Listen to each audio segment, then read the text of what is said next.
Hi, I'm Lisa Hayden, and for Washington County, focus on Washington County for Central Kentucky TV. And today we have as our first guest Jennifer Osborne, who is the health educator Yes.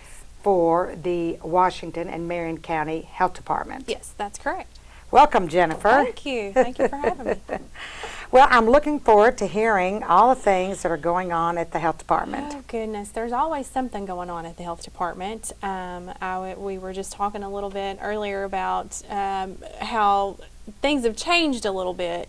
And I think probably one of the bigger changes that people will see at the health department is that we aren't just clinical services. It's not just patients coming in and getting services, whether it's immunizations or family planning services. We do a lot of community work, and that's a big part of public health, is not just serving the public for their clinical needs, but a big part of public health is, the environment and environmental strategies, and making sure that the environments that we live in promote public health and well-being. So some of the things that are being worked on over in Washington County, I know that Jessica Bickett, who is a registered dietitian with the health department, and she works both Marion and Washington like I do, she's been working with the WOW group over here, Washington on Wellness,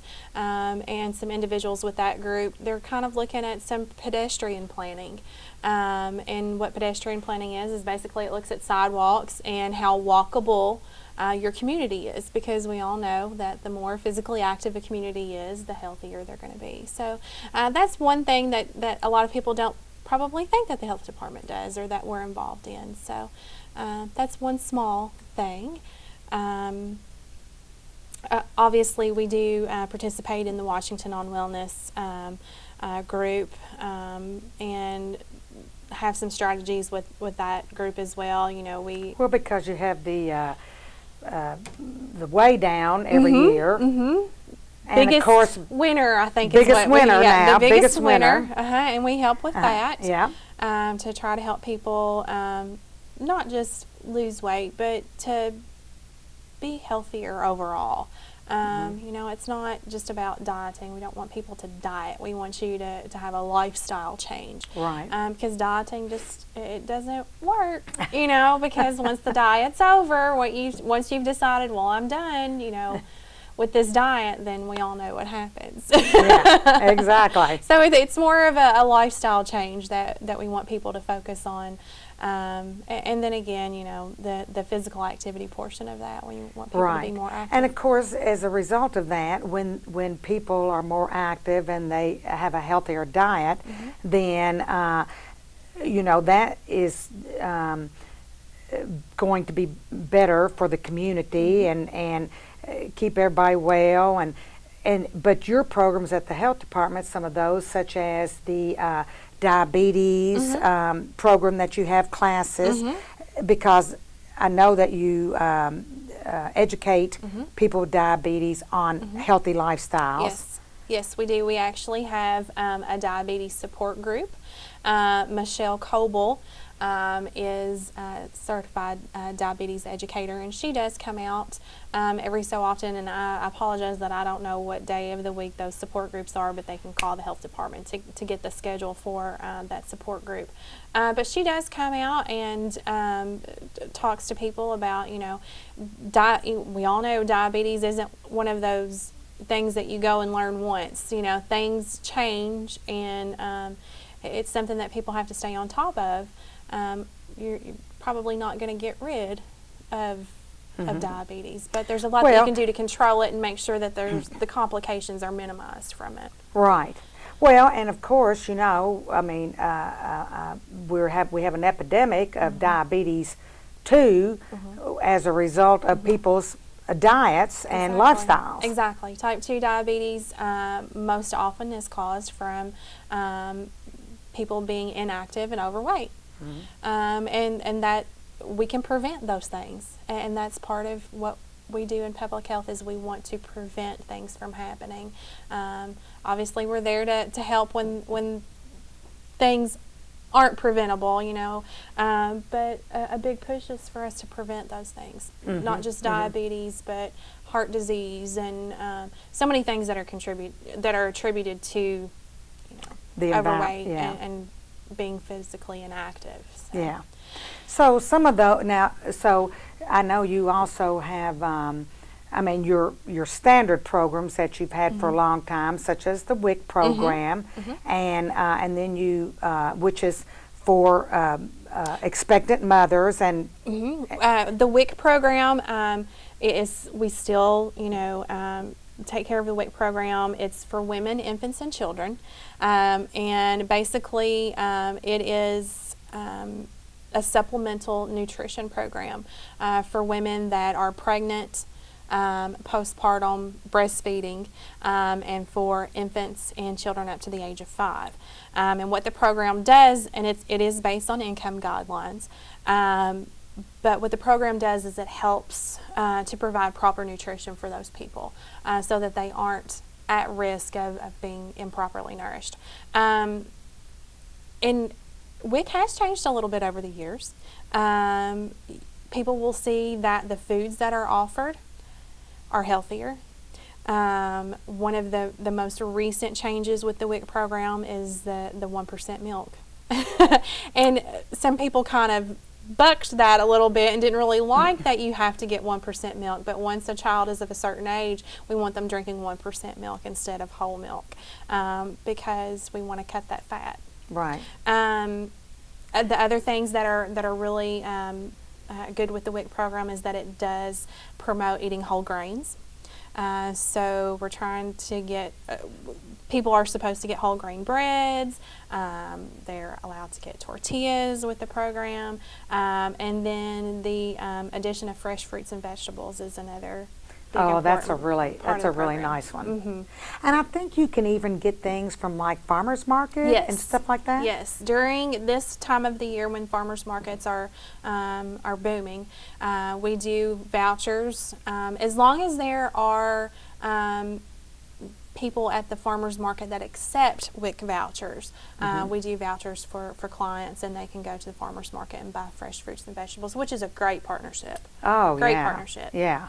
So if a farmer is interested in participating in that, they just need to call the health department? Well, they would need to contact whoever is in charge of their farmers market here. Okay. And then they would give them the information on how to be able to accept the WIC vouchers. Okay. Okay. It is a little bit of a process, the city but of Springfield has in charge of the farmers market here this year. And they can get them the information about how to get on the WIC. Yeah, that's good to know because we do have our farmers market on Wednesdays and Saturdays, and so we need it'd be nice for the WIC participants as well as the farmers. So one of the things that we do run into a little bit, or I know that I have heard that we run into, is that we get the amount of WIC vouchers that we receive every year are based on what was used the previous year, and a lot of times people will come and get their vouchers and they don't go and use them. So it's really important to encourage people, if they're getting those farmers market vouchers through WIC, please go and use them because it's going to cut down on the amount that we're given the following year. Okay. So we want to make sure that people are using those vouchers. So it's a different voucher than the regular store voucher? Yes. Okay. Yes, it is different. Okay. So they have to specify that they want the farmers market vouchers. Okay. Yes. Okay. Usually what happens is once we receive those vouchers in the spring, we start to let people know that they're available at the health department and they can come in and get those. Okay. Yeah. And if someone wants to sign up for WIC, they just come to the health department? If they want to correct? sign up for WIC, they would need to call and make an appointment, and the clerks will let them know what they need in order to qualify for WIC. Like I said, there are income guidelines. I think, like for a family of 4, an annual salary of around $44,000 or $45,000, I think qualifies. But those do change periodically, so just calling and seeing what those current WIC income guidelines are, and then they would make an appointment and just make sure that the family or the woman and child are at risk, which most people do qualify. So. And if you're just an expectant mother, Yes, expectant you're just mothers. pregnant and you need that nutritious food, you can apply then as well. Yes, and that's where a lot of people fall through the crack, is because they think, well, I'll get this whenever I have the baby, but pregnant women can get on WIC, and there's no reason not to. Of course. So. That's when you really need your nutrition, don't you? Exactly. It's really important to do that. And hopefully, we do a lot of outreach with the OBGYNs to make sure that they're promoting the WIC program too, as soon as patients come in or Yeah, being seen for Tested, that. And then now, what are you doing in the way of immunizations anymore? Are those mostly done at the doctor's office? The majority of immunizations are done at a doctor's office. The health department's role anymore seems to kind of primarily be with making sure that people are getting immunizations. So whenever children are going to school, we kind of follow up to make sure that they have the correct, proper immunizations in order to be entered into school. Daycares have to submit immunization records to the health department for review to make sure that the children in their care are current with their immunizations as well. So surveillance is a big part of what we do with immunizations anymore. We don't necessarily do a whole lot of actual shot giving anymore, with the exception of flu season. We do a lot of flu shots, but it's more about surveillance and making sure that it's getting done. But most immunizations are being done at pediatrician and physician offices, and that's great, because we want people to have a medical home. We want them to have one provider who is, providing all of their medical care. That's an important thing. Yeah, yeah. And so then do the schools also give you their reports? And what if someone's not compliant with their immunizations? They do give reports to the health department, and if they are not compliant with your immunizations, children are really not supposed to be in school.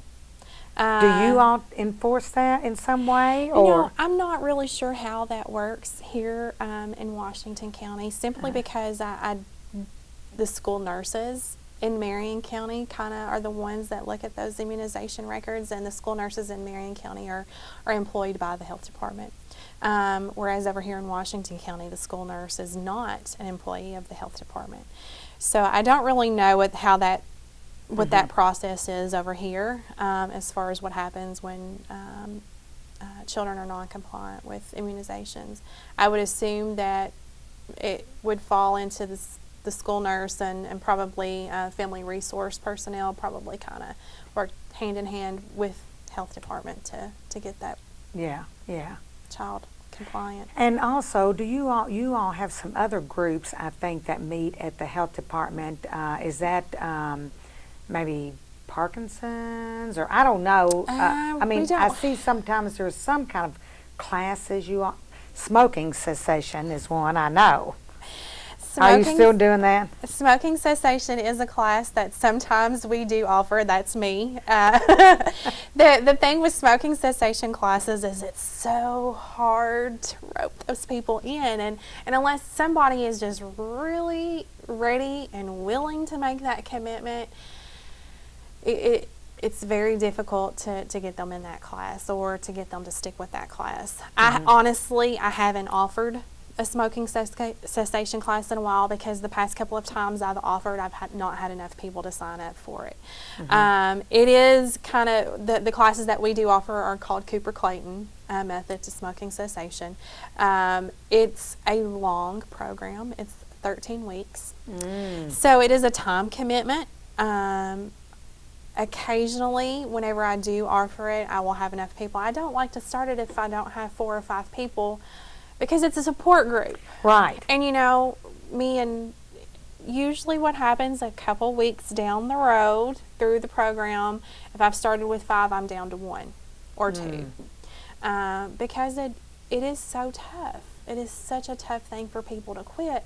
But studies show that when people use a support group program along with some type of nicotine replacement therapy like patches or gum, they are more successful. So I will keep offering them. Well, I guess Kentucky probably still has the highest rate of lung cancer in the country. We're right up there. Yes. And the number of smokers, I think, correlates with that. Absolutely. Is my understanding, and so it does, as well as one of the lowest tobacco taxes.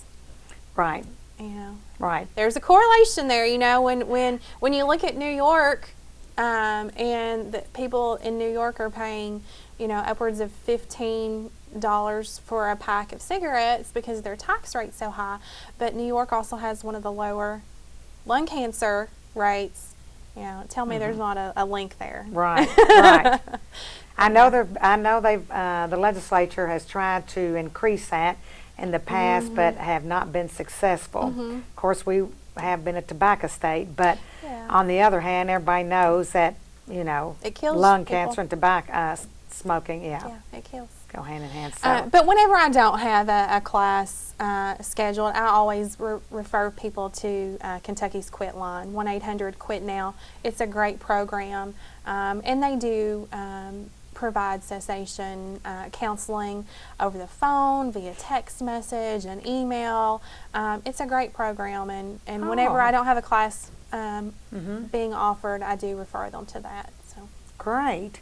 Do you all do the patches and things there at the health We do department? not. We do not provide They just get those. those through their doctor. Yeah. Well, they can. Those are bought over the counter. But people that have Medicaid, they can actually get those patches paid for. A lot of insurances are paying for nicotine replacement products. So sometimes it's a matter of just getting a prescription from the doctor, or sometimes a pharmacist can actually take care of prescribing that. Well, good. And now, so what else is going on there?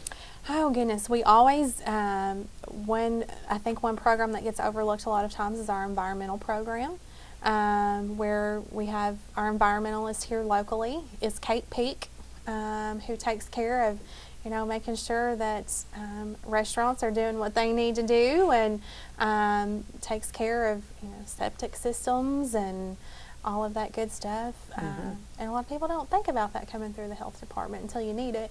Yeah, So, yeah. But Well, I know they inspect those, and of course, like you say, they inspect the restaurants, and those little ratings you see on the door comes from the health department. comes from Kate. That's right. What you call them, the environmentalists, don't you? Yeah. Environmentalist, yeah. And Used to be called the health inspector, or you hear when you Yeah, hear health health inspectors, inspector, but right. she's an environmentalist. Yeah.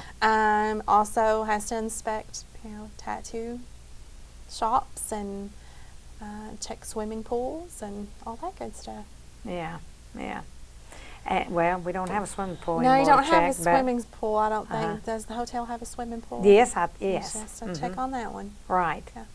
And also, I think the environmentalist has done work with radon testing. Yes. Now, I don't know if they're still doing that, or Uh, where you can get a radon kit through the through the environmentalist. And I am not sure to answer that question. I know Kate there was a rabies clinic just recently offered with one of the veterinarians where people could bring their animals in, and it was a very low rate where they could get rabies vaccinations because obviously that's a public health issue. right, So. right. Yeah, well, those are good things for people to know about the health Yeah. department, isn't it? We have a lot of services, and we're not just the place where you go and get shots anymore. So What about pneumonia shots? Do you still yeah, we can do those. you do those? Mm-hmm. And tetanus, tetanus, okay.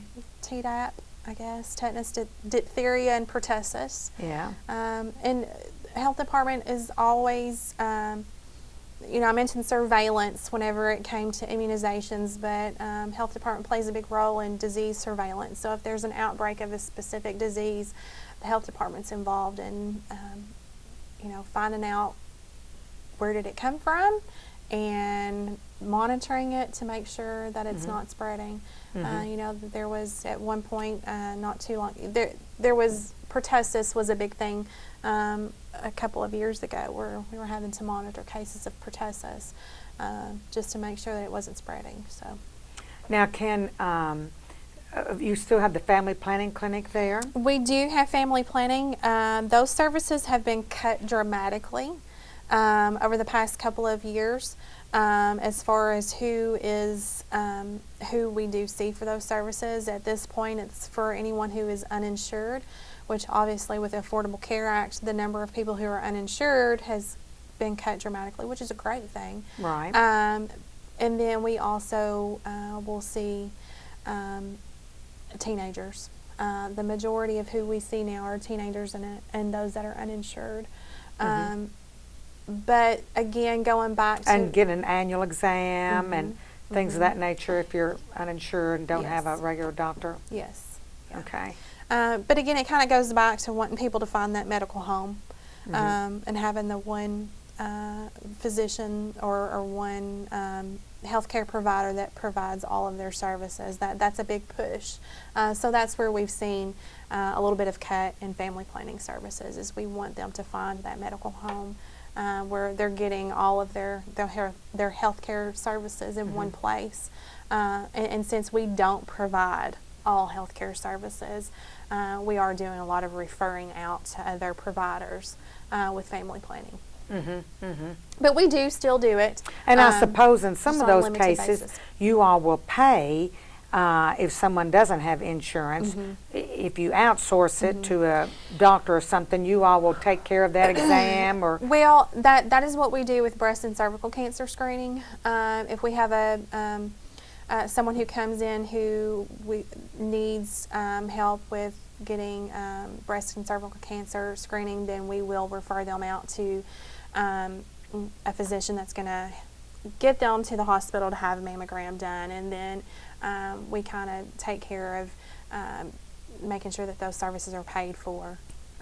If the person is diagnosed with breast or cervical cancer, then there is funding through the health department to help those individuals.